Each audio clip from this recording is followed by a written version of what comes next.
Hey, what's up, everyone? This is Jeremy, founder of QuickMail.io. And this is Amar with ZenMade. And today we are going to talk a little bit about risk, about taking risk, about mitigating risk, and about how we think about risk inside our companies on a day to day basis. So, Yeah, Jeremy, fellow?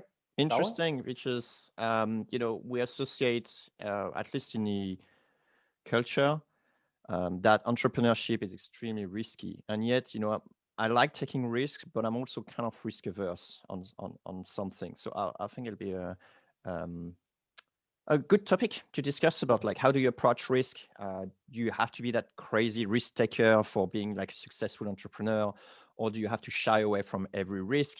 Yeah. And I think, spoiler alert, like everything, it's always like a balance and where you are in a journey. So tell me about your way of approaching risk, Amar, and where you are right now in your journey. Yeah, and just to answer that, the last kind of point that you were making there, right? Of kind of a spoiler, but I mean, yeah, you can do it any way that you want to, right? Is that particularly in this day and age, we have some good friends that are very risk averse that have built some amazing businesses. I would say that every level of like averseness comes with its own challenges, right? That people that take too many risks get themselves into Yeah. different kind of trouble and run into different challenges than people that are too risk averse. And so, yeah, for me, yes. So one thing is that I don't think that it's helpful to try to assign how like kind of overall like risk averse that we are. Maybe if you're comparing like personalities, but I think about risk very differently in different parts of ZenMade and even Hmm. just like in my own life and everything, right? So I would say I'm very risk averse in some places and I'm not like in others, right? So for like what I think there's a lot of examples here that we can talk about together, Jeremy, but Yeah. you know on the product side, for example, you pretty much drop everything that's going on if there's a bug that's Yeah. reported in QuickMail, right? Where for ZenMade, it's not like that at all, right? That we look at every single bug, we very quickly will consider a variety of factors before determining how it's prioritized. But unless the bug is absolutely critical, it doesn't interrupt like work that we're doing, right? And so that's something where like I'm just willing to take more risk on the product side, and we Hmm. lose customers over those bugs, and it's a risk that we take, but I think it allows us to move faster. And so that's like a great example, right? On the marketing side, for example, I'm much more risky than you are. Yeah. Well, I think for me, it's like, the blog doesn't display. Yeah. Well, whatever. We'll yeah. fix.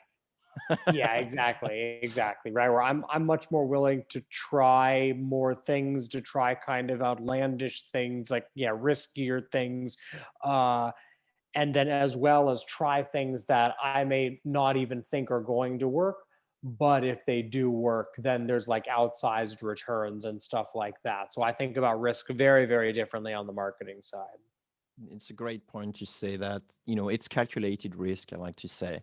And this is also what I teach my kids, is that, especially with crypto at the moment, is that you have, a fix, downsides, but the upside is potentially like, huge in that sense. Yeah. So I think those sort of bets make sort of sense. But one thing that I like to put as a component is always the future. Like, let's look into the future long term, and think like, do I really believe that this is the thing going long term? And if I do, then it's fine to take, bigger risk for me. And Amazon is having a fantastic way of approaching, addressing risk. Like, they are known for saying, um, I don't know a world dimension where, people will want slower shipping, or, and so therefore we're going to focus on faster shipping, primarily. And I think that's a great way of taking risk. And the second thing they're mentioning is they're happy to be uncomfortable for a very long time, like not being understood for a very long time, because they go in Mhm. that direction. I think that's great too, for sort of like, peer pressure.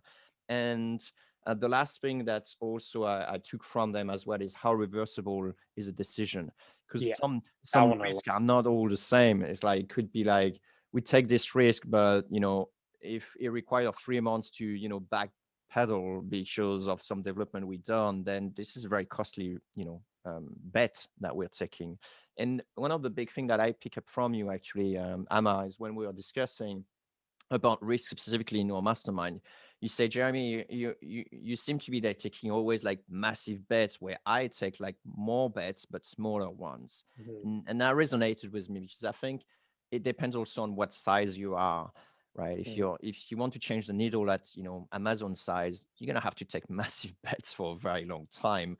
But for us, it's probably not what we should be doing. So that resonated along a lot with me. Yeah, absolutely. Yeah, I'm glad that that did, because I know that I noticed a big change. One thing that I think is interesting there is it never actually occurred to me until just now while you were speaking, that I definitely equate time to risk. And I don't know that a lot of people equate that for me, if one feature is going to take 2 weeks to develop and another feature is going to take 1 week to develop, and you have absolutely no reason to believe that one feature is going to significantly help your customers over the other feature, or is going to matter significantly more than the other one, you're always taking a risk by prioritizing the one that will take longer, because it'll take you longer to like deliver that result. And so I think that sometimes gets mixed up by, like, some like my friends and like some people in like in my peer group, as like I'm always looking for low hanging fruit or for quick wins. But it's actually more so that, yeah, like I said, if there's like development time of 2 days versus 5 days, you always do the 2 day one first, unless there's a very specific reason to spend 2.5 more times doing a bunch of work to potentially help your customers the same amount or maybe even less. Yeah, something that I got from damn, what's the name of the book? It's done by Andy Groove. I think it's about productivity and something like that. That was the Uh, CEO of high Intel. high something output, high. Yeah, yeah, yeah, exactly. Um, well, let the listener work a bit. But basically, one thing that he say that struck me in the book is he's going through an example of an egg factory. That in order to do a breakfast, you need to cook the egg, especially 6 minutes. But you may have other client that suddenly now want the egg at 3 minutes, or and then Mhm. he just goes about just using this example on a factory and all the different things and how you can improve and so on.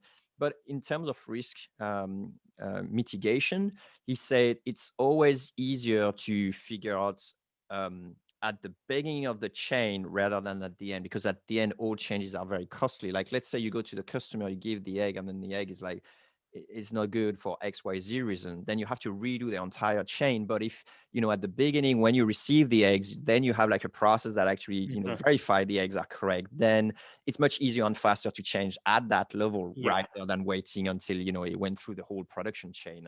And yeah, and I think it helps as well in our business, because there is some real application here. Like, do we need to build this entire feature to be then verify that it's working, or is there something in the middle, like some smaller thing that we can do to verify our assumption along the way before we have to reach the end, like you said, yeah. like 3 months It's project one or of whatever. my Yeah, exactly. It's one of my favorite things, just as like a concept or as an idea, because it's on such an extreme that you can always find something kind of in between. So if you take a feature that's like a 3 month feature and you don't know whether or not it's actually going to make a big impact to enough of your users or whatever to make a difference, right? What we do is we'll always consider the extreme version is one, doing the entire thing, doing it right, spending 3 months and then launching it. On the other extreme, you have just putting the button in there and pretending the functionality is already in there and then seeing how many people click the button. Right. And so yeah, that's like another way that you hear about that example in the lean startup and stuff. And so like I said, it's more thinking about it on a spectrum of that you don't have to like fake functionality for your users, but maybe there is something in between. So at ZenMate, Yeah. for example, we like to have things where for a long time people could submit their customer lists to be uploaded. because we needed to learn how to actually go in and make sure it was all easy to use. Exactly. We had to do it ourselves. And then once we got to that point, then we gave it to the team to actually automate it, not the other way around. Yeah, yeah, exactly. On the spectrum, it's exactly right. It's like you can Mhm. fake it, but you can also like there is a middle ground, which is like Yeah. let's do it to get more information and understand better ourselves with no Yeah. automation. Where it's a great example about an automation product. Either you actually spend 3 months to develop this automation stuff, or you actually just doing manually 2 3 days in order to figure out if it works, or you sort of like fake it with the button. So yeah, there is Mhm. definitely a Yeah. spectrum here. Um, Yeah. I want to talk about like different risks that are completely outside of our control, and I'm actually Okay. dealing with one at the moment, which is the devaluation of US dollar. Like if you think about it, my company is based in Switzerland, where we get Swiss francs, as a currency, and so that's a currency of my company, and um, all current plans, whether you're in France, in Germany, in Europe, in Asia, or in America, we all only accept US dollar. And so basically in the last 2 3 months, we've seen like 10% drop in, because the dollar become weaker compared to the Swiss francs. And so from a company standpoint, we're actually losing 10% of our revenue, even though we keep on growing and so on and yada, yada, yada. But basically there is like that 10%. And there is no guarantee that the exchange rate will stay like that. It could even go lower, but those are some risks. You can sort of like work with it, but it's outside of the core competency of the company, which will be like taking option on an FX, exchange.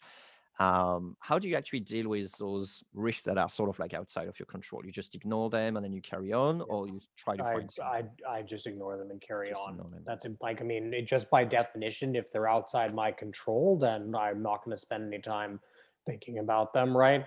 Like it sucks that the dollar's gone down in value, but like I don't care. Like there's nothing that I'm going to do, right? There's no amount of hindsight bias that's going to like change that. I mean, am I considering potentially moving like, some like Zen made dollars into like crypto or into some other store of value?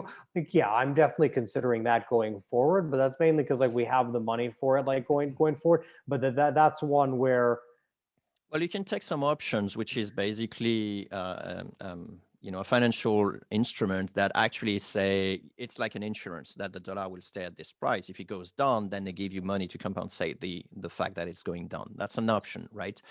Um, yeah, you could do that, but then if the dollar goes up, then you're essentially yeah, like that's an insurance. handicapping that. So yeah, yeah. I mean, I don't know. I feel like you can just do that for everything, and I feel like it's just very much like because that's happened to the dollar in the past like month or two, that's why it's kind of like top of mind. But you're always going to have things like this, I think, in your business that are going to present risks that are just out that's like outside of like of your control, and like until something actually happens there, you likely aren't going to take action. So like COVID's a great example, right? Is COVID is something that no business could ignore, but at the same time, there wasn't much you could do to prepare other than being like financially kind of conservative, right? And Yeah. having like a lot of money like in the bank when it comes to like the US dollar crashing and stuff like that.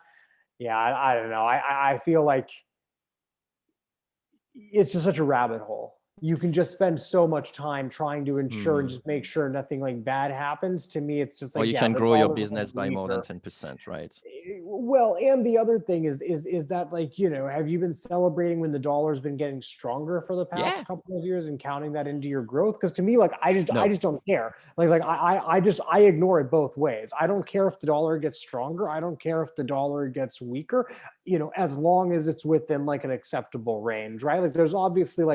like a red zone, No, I but guess it's because you're operating as well in dollars, so your company where I do really have like two different currencies. But and also because I'm also versed in in finance and all those sort of things, so I know those mm, instruments they are aware to me.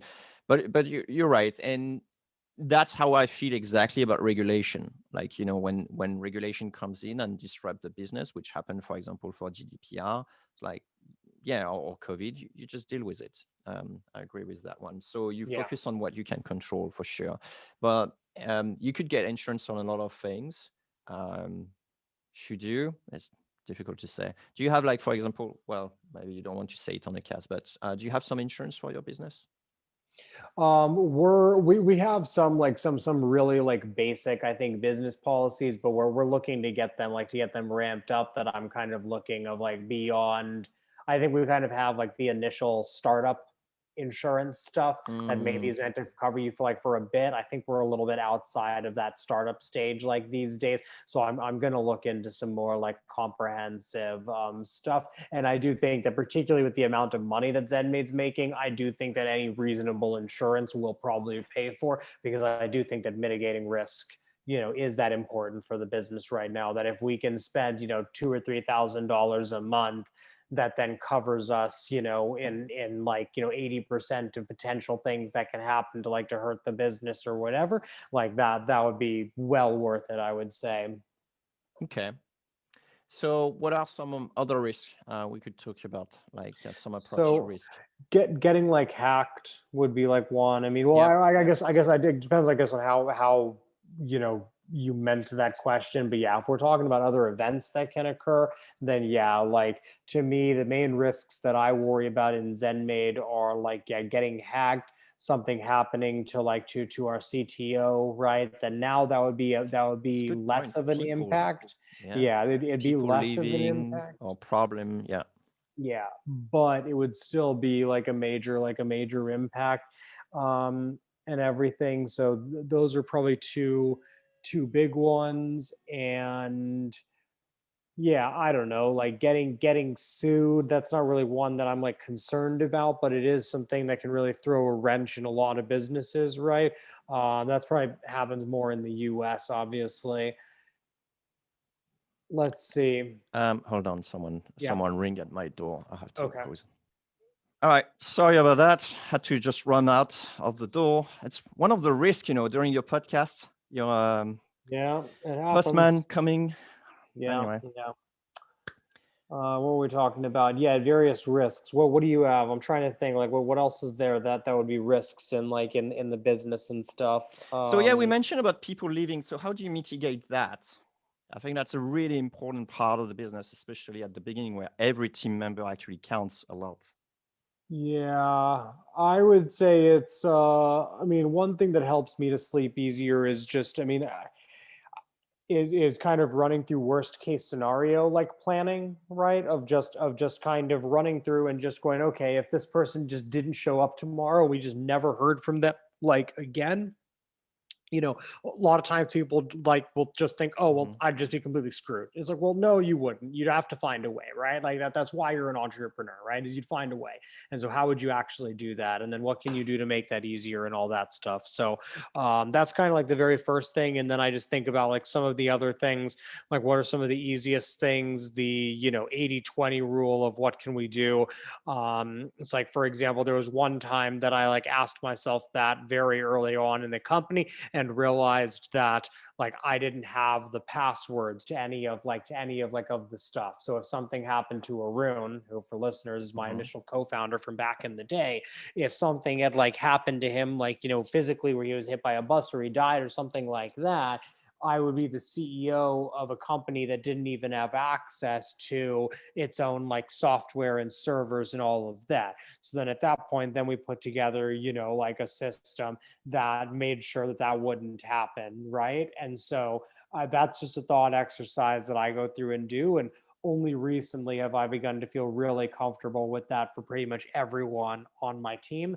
And really, the only place I'm not happy right now is a bit on the marketing side, because if Yeah, marketing it's you, people left right obviously. now, I have to step back in. So No, that's a great point. So for us, it's like we have a mentality of we're always having a hiring pipeline open, just in case. At least, we keep in touch with the people we kind of like, just in case there is a problem on the business and suddenly there is an open spot. I think that's more important than just reacting always when there is a problem. So you keep on maintaining some relationship that people that you like in marketing, in development, in whatever kind of thing. And the other thing that we do is we also use Notion in order to document most of our processes. So if someone decides to leave or is hit by a bus or disappear, straight away, well, then we can always, replace him by someone else. Of course, there will be like some learning and so on, but it gets accelerated by, having some of the process documented. And we do have a password manager as well that helps with passwords. And